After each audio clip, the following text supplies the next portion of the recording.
Ya itu sebetulnya ujungnya kan ada nama Gibran. Lalu orang bertanya, Gibran who? Hmm, Gibran yang mana kan? hmm, Gibran itu tubuh kuantitatif yang diajukan sebagai hak warga negara semua orang. Tetapi Gibran yang ini punya distinctive karakter. Nah, itu kira-kira pembedanya sui generis di dalam dirinya. Gibran itu adalah anak Presiden Jokowi, bukan anak tukang bakso, bukan anak penarik becak kan.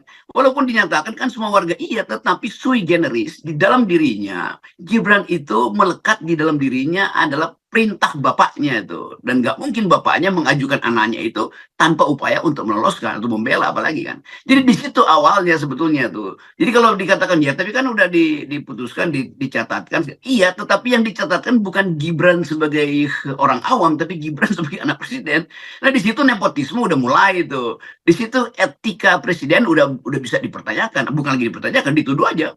Presiden memanfaatkan kekuasaannya untuk memperkaya dirinya sendiri tuh. hmm. Orang bilang memang uangnya dari mana? Oh bukan, Gibran itu potensi untuk memperkaya dirinya karena diinvestasikan dalam politik. Kan tafsirnya mesti begitu kan. Nah semua tindakan yang memperkaya diri atau menguntungkan orang dengan memakai anggaran negara, yaitu PLT, akhirnya dipakai untuk memuluskan Gibran. Itu artinya presiden memakai anggaran negara untuk memperkaya keluarganya tuh secara tidak langsung tuh, karena dia tidak mau keluar uang sendiri kan. Jadi sebetulnya hal-hal semacam ini dengan mudah kita kita usut reasoningnya, legal reasoningnya, sampai pada ujung pangkalnya itu keputusan 90 tuh. Nah kelihatannya arahnya akan ke situ tuh. Nah 02 tentu panik karena itu mereka pindahkan terus pada soal kalkulasi aja, apa namanya itu, rekapitulasi. Ini bukan soal rekapitulasi mah itu urusan yang bisa dipanggil anak orang biasa untuk menghitung ulang. Tapi ini menghitung ulang keadilan, kejujuran dalam prinsip pemilu. Jadi prinsipnya yang kita persoalkan, jujur adil nggak presiden mengajukan seseorang melalui nepotisme, itu semuanya udah di awal reformasi udah kita putuskan bahwa tidak boleh ada nepotisme, bahkan ada ketetapan MPR tentang etika penyelenggara negara. Nah kalau itu dipakai dasar, tentu hakim Mahkamah Agung, hakim Mahkamah Konstitusi mengerti bahwa diskursusnya udah pindah dari soal kalkulator pergi pada soal moral. Jadi sekali lagi bagus betul, kita ikuti aja terus dan kita lihat bagaimana ketertinggalan argumen dari mereka yang tidak paham hubungan antara moral, law dan politik. Ya, yang saya agak terkejut kok Dengan istilah suara itu, apa itu suara? Di dalam ballot, di kotak suara, suara itu adalah surat suara. Itu adalah suara fisik. Tetapi di dalam demokrasi, suara itu adalah percakapan antar warga negara untuk kualitas demokrasi. Itu bedanya tuh. Jadi suara yang dikuantifikasi itu memang adanya di kotak-kotak suara. Tetapi masalah kita, konstitusi kita menunjukkan dengan jelas bahwa pemilih itu harus jujur, adil, langsung, bebas rahasia tuh. ya, Istilah jujur itu bukan istilah suara di dalam kotak suara, tapi suara rakyat yang jernih sebelum dia diintervensi, sebelum dia dimanipulasi, sebelum dia disimpangkan, didistorsi kan. Jadi memang konstitusi kita memakai prinsip jujur adil itu secara kualitatif, bukan jumlah suara di kotak suara, itu ya, masalahnya tuh. ya. Jadi ini adalah pertanggungjawaban moral kita atau hakim konstitusi untuk membaca konstitusi sebagai imperatif moral tuh. Jadi dasarnya itu, kalau sekedar menghitung-hitung jumlah suara, itu kalkulator aja bisa hitung di situ kan. Hmm. Tetapi problem kita selalu ada, apakah suara yang disebut vote itu sama dengan sound, yaitu bunyi-bunyian yang dalam bentuk fisiknya adalah yang ditusuk itu. Kan waktu ditusuk dia bunyi, zut. Nah itu suara-suara di dalam kotak suara. Tetapi kotak suara itu sendiri disebutkan oleh konstitusi bahwa kotak suara itu harus menghasilkan suara yang jujur, adil, langsung, bebas, dan rahasia. Nah kualifikasi jujur itu bukan kualifikasi kuantitatif.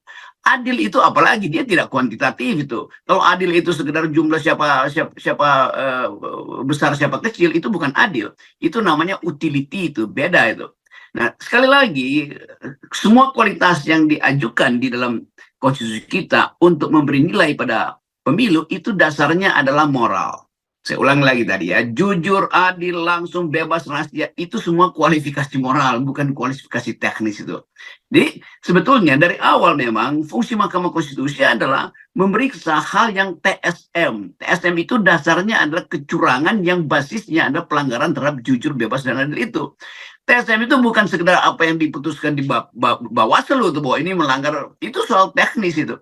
Jadi sekali lagi betul kalau kita masuk mulai melihat bahwa isu moral itu memang adalah wilayah yang paling substantif yang harusnya dibicarakan di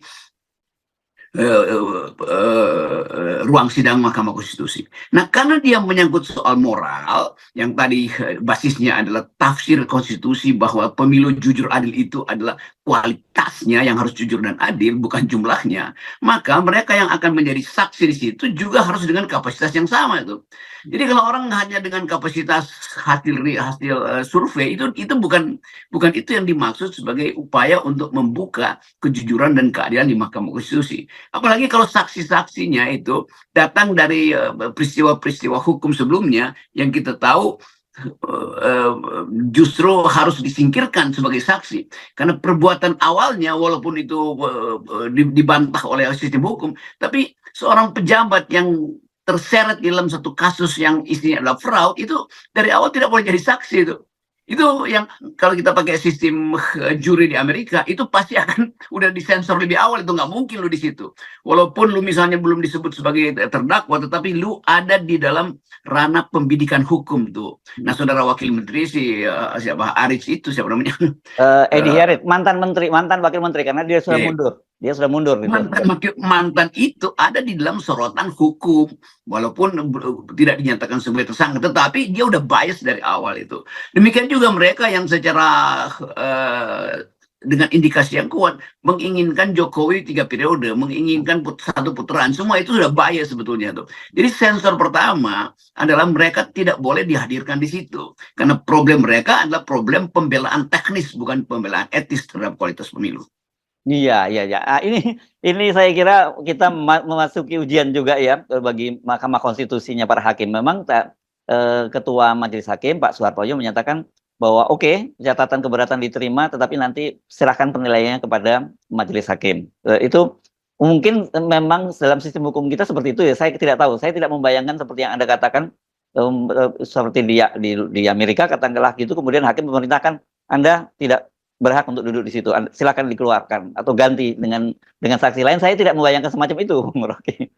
Ya karena record di Amerika itu kan saling kenal tuh, komunitas tahu bahwa dia mau jadi saksi tuh, oh dia orang baik, dia mengerti, karena itu dia orang awam yang tidak punya cacat, itu masalahnya tuh kan. Ya. Jadi harusnya orang awam betul-betul tuh supaya dia imparsial di dalam kedudukan dia sebagai saksi maupun mewakili pikiran masyarakat itu. Jadi sebetulnya Mahkamah Konstitusi paham bahwa sekarang ada sorotan publik di Indonesia maupun di global yang mencoba melihat bahwa ada ciri baru dalam mulai melihat bahwa mereka itu hanya bertanggung jawab pada konstitusi, bukan bertanggung jawab pada KPU, bukan bertanggung jawab pada Bawaslu. Jadi dasar pertama dari penilaian hakim konstitusi adalah apakah ada nepotisme. Nah, itu sebetulnya yang lebih fundamental. Karena nepotisme itu sudah dilarang dalam konstitusi. Nah, nepotisme itu tidak bisa dibuktikan secara kuantitatif. Karena nepotisme itu ada turunan dari kekuasaan. Mungkin misalnya memanggil Jokowi tiba-tiba. Untuk memanggil Jokowi aja perlu proses yang panjang gitu kan. Jadi hakim tahu, hakim konstitusi mulai mengerti sekarang bahwa sumber pertama dari kecurangan pemilu adalah penggunaan kekuasaan yang dilarang sebetulnya karena bertentangan dengan prinsip jurdil tuh. Kalau penggunaan kekuasaan itu datang dari orang pinggiran, ya itu artinya upaya untuk mengintervensi proses pemilu. Tetapi kalau penggunaan kekuasaan itu datang dari orang yang paling berkuasa, Jokowi, itu artinya dari awal Jokowi sudah melanggar prinsip pertama, dia membatalkan prinsip jurdil. Nah, Jokowi justru bisa dimaksudkan karena dia membatalkan prinsip konstitusi kan. Nah, itu intinya kenapa orang-orang yang berupaya untuk membela Jokowi ya tidak boleh membela Jokowi di dalam sistem prinsip-prinsip jurdil dan adil dilanggar oleh misalnya Kodari itu, karena Kodari menganggap ya nggak ada soal dong kalau satu putaran iya, tetapi itu tidak jurdil karena akan dipaksakan sebagai pintu masuk untuk membenarkan bahwa nanti di ujungnya kalau dia menang kan satu putaran udah dibayangkan kan. Jadi sekarang kita masuk sebetulnya pada satu etapa baru, itu Hakim Mahkamah Konstitusi mulai melihat aspek kualitatif dari pemilu karena memang jujur adil itu ya kualitatif bukan kuantitatif kan. Dan itu yang mungkin kita bisa bandingkan, mengingatkan pada Hakim Mahkamah Konstitusi bahwa kalau dipakai prinsip kuantitatif itu Pak Harto itu jujur adilnya itu ada di situ, tetapi kita tahu Golkar itu dulu dikendalikan oleh presiden bersama-sama dengan militer untuk memenangkan pemilu 30 kali, sorry, sama Tujuh kali, tujuh 8 kali, kali, tujuh kali. 7 kali berturut-turut kan. Jadi kelihatannya Mahkamah Konstitusi mulai belajar karena mengerti bahwa mereka itu sebetulnya betul-betul the guardian of the value of constitution, bukan sekedar the guardian of the black letter of the constitution. Kalau huruf hitam konstitusi itu dibaca secara kuantitatif, maka nggak perlu ada ahli-ahli semacam Romo Magni segala macam Ya. atau ahli hukum tata negara. Cukup pakai kalkulator aja kan. Nah itu saya kira yang mulai bagus sekali bahwa hakim-hakim ini mulai belajar dan mengetahui bahwa fungsi mereka adalah menjaga konstitusi, bukan.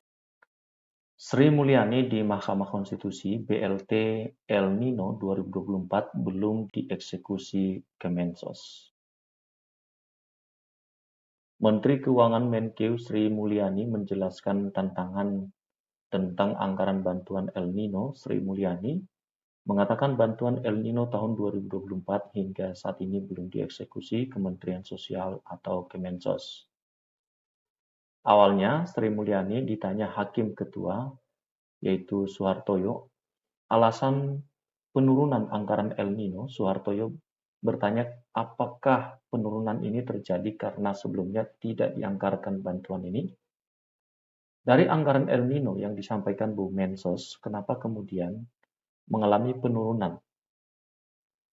Karena untuk sektor El Nino dikeluarkan itu, maksudnya apakah dari usulan tahun 2023 untuk realisasi 2024 memang sudah tidak dianggarkan Kemensos atau ada di kebijakan. Kemudian setelah bahasan anggaran kemudian dikeluarkan, tanya Soehartoyo dalam sidang sengketa Pilpres 2024 di Mahkamah Konstitusi. Sri Mulyani menjelaskan bantuan El Nino itu sudah dikeluarkan pada tahun 2023. Saat itu dikeluarkan oleh Badan Pangan Nasional Bappenas berupa beras dan bantuan tunai dikeluarkan Kemensos. Untuk tahun 2023, yang bantuan El Nino ada dalam bentuk bantuan beras, itu disalurkan oleh Bappenas, dan untuk BLT dalam bentuk kas atau tunai disalurkan Ibu Mensos yang tadi disampaikan kata Sri Mulyani. Sri Mulyani mengatakan pada tahun 2023 itu anggaran El Nino tambahan itu katanya telah disetujui DPR. Anggarannya itu tambahan, jadi kita berikan tambahan anggaran di 2023, namun sudah dapat persetujuan DPR. Namun dalam mekanisme anggaran bisa saja sumber anggaran itu ada dalam cadangan ya sederhana. Adapun anggaran El Nino tahun 2024, Sri Mulyani mengatakan bantuan El Nino di Kemensos belum dieksekusi. Bantuan El Nino di tahun 2024 juga berubah namanya menjadi mitigasi risiko pangan. Untuk 2024 yang sudah dieksekusi atau dianggarkan adalah bantuan pangan yang ada di Bappenas yang 10 kg untuk 6 bulan, sedangkan BLT El Nino 2024 belum dieksekusi atau tadi namanya menjadi mitigasi risiko pangan. Itu yang kemungkinan Kemensos akan bertambah, kata Suhartoyo lagi. Akan ditambahkan anggarannya, namun tadi Bu Mensos mengatakan belum memulai. Sampai hari ini kami Kemenkeu belum dapat dokumen dari Kemensos untuk bisa mengeksekusi bantuan mitigasi pangan tersebut. Jadi belum ada pelaksanaannya, jawab Sri Mulyani.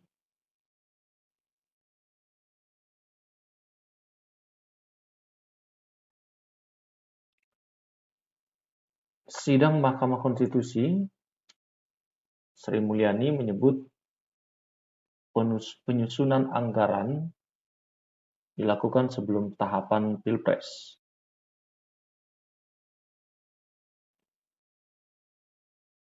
Hal ini disampaikan oleh Sri Mulyani saat memberikan keterangan untuk sengketa Pilpres 2024 di sidang Mahkamah Konstitusi. Proses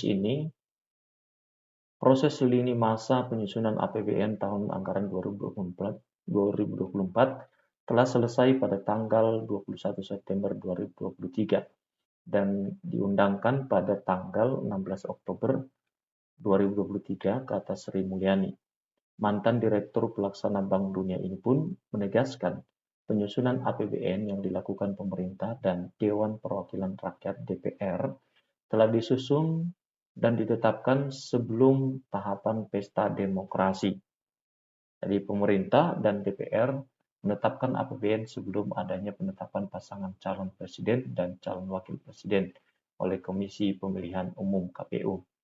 Apabila ini masa penyusunan APBN 2024 disandingkan dengan proses tahapan pemilihan presiden dan wakil presiden tahun 2024, maka dilakukan oleh KPU waktu penetapan Undang-Undang APBN 2024 telah selesai, kata Sri Mulyani. Bahkan sebelum waktu penetapan pasangan calon presiden dan wakil presiden pada tanggal 13 November 2023, imbuhnya. Selain Sri Mulyani, Lembaga Peradilan Konstitusi ini juga menghadirkan Menteri Koordinator Bidang Perekonomian Erlangga Hartarto, Menteri Koordinator Bidang Pembangunan Manusia dan Kebudayaan Menko PMK Muhadjir Effendi, dan Menteri Sosial Mensos Risma Harini. Untuk diketahui, para menteri ini dihadirkan sebagai saksi sengketa Pilpres atas permintaan MK. Mahkamah juga mendatangkan Dewan Kehormatan Penyelenggara Pemilu (DKPP) pada sidang hari ini. Nantinya hanya majelis hakim yang akan mengajukan pertanyaan kepada para menteri dan DKPP, sedangkan pihak-pihak lainnya hanya mengikuti sidang. Sebagaimana diketahui, ada dua pemohon sengketa hasil Pilpres 2024. Pemohon pertama adalah calon presiden dan wakil presiden, Capres nomor urut 1 Anies Baswedan Muhaimin Iskandar. Pemohon kedua adalah pasangan calon nomor urut 3 Ganjar Mahfud, sedangkan pihak pemohon adalah Komisi Pemilihan Umum (KPU) RI dan Badan Pengawas Pemilu (Bawaslu RI). Sementara itu, pihak terkait adalah paslon nomor urut 2 Prabowo Subianto Gibran Rakabuming Raka.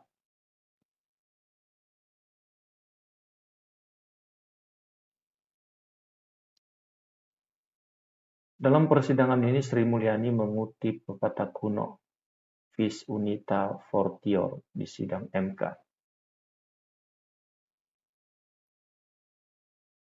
Sidang berlangsung di Gedung Mahkamah Konstitusi Jakarta Pusat Jumat 5 April 2024. Sri Mulyani bersyukur mampu memberikan penjelasan terkait pertanggungjawaban kementeriannya di Mahkamah Konstitusi.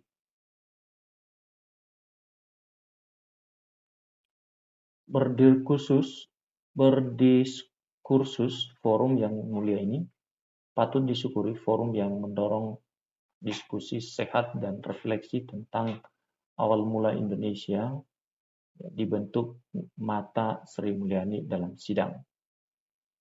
Ia mengatakan kaum muda mampu terpanggil untuk terus kritis menyuarakan pendapatnya. Ia juga berharap progres di pemerintahan semakin baik. Mengundang khususnya para generasi muda agar terpanggil dan turut menghayati kehidupan publik yang baik melalui perbaikan tanda henti dan tidak dikenal lelah, kata Sri Mulyani. Sri Mulyani kemudian mengutip pepatah kuno. Ia mengatakan jika rasa persatuan terus digaungkan, maka Indonesia akan semakin kuat. Seperti pepatah kuno mengatakan, Vis Unita Fortior, dengan kekuatan yang bersatu kita akan semakin kuat.